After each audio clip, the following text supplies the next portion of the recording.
Hello everybody, this is Tim here again, here another review, this time for What If Season 3. I figured I would catch up on this What If show, and I've already reviewed the other two and seen them, so I figured I needed to catch up and do Season 3.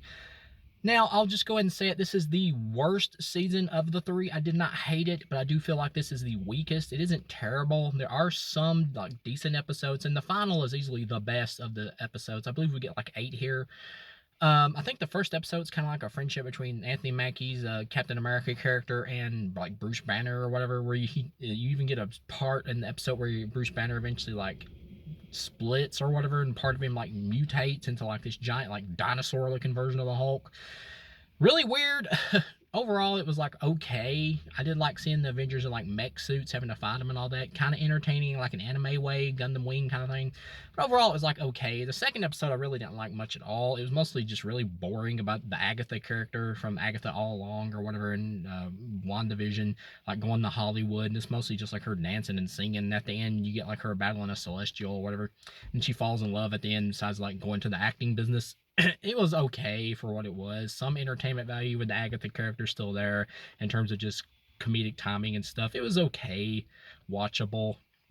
I've never been like head over heels for the Agatha character like some people. I really didn't, even though I didn't like, I ultimately liked the Agatha All Along show. I didn't hate it, but still by the end I was like, this still didn't really need to be made. This character still didn't really need a show. But for what it was, I did like it. Other episodes,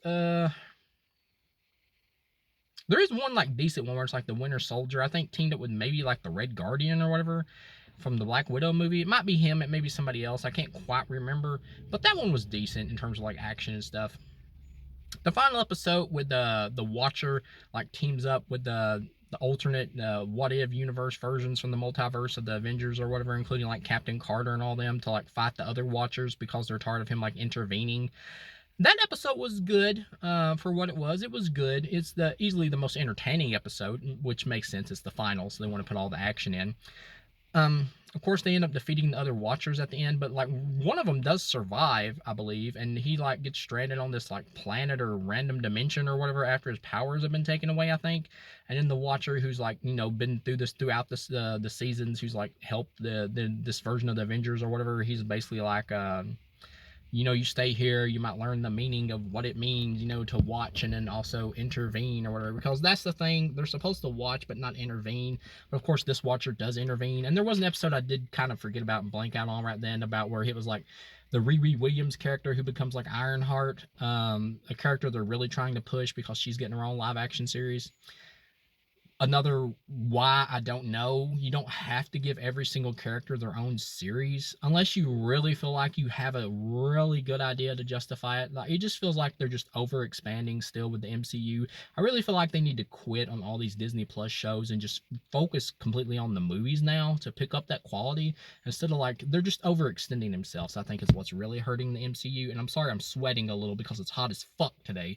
It's been hot as fuck for the last like 3 or 4 days. It's like 91, so this will probably be a pretty quick review just because of the heat.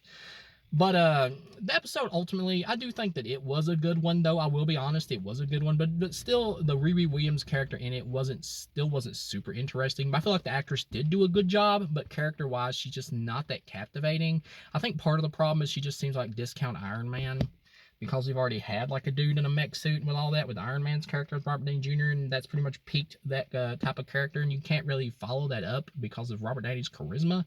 Maybe this character can become more interesting in the future, but as of right now, the actress is fine, the voice work was fine, the animation overall in the show is good, though I'm not a big fan of like the CGI like animation stuff. I prefer like 2D, but overall it was good. But yeah, as a whole, I'd give this season like a 2 out of 4. It's okay. This show has kind of overstayed its welcome for me. I really don't want another season of this, but they're pumping these out so quick that there could be another season on right now, and I just don't even know.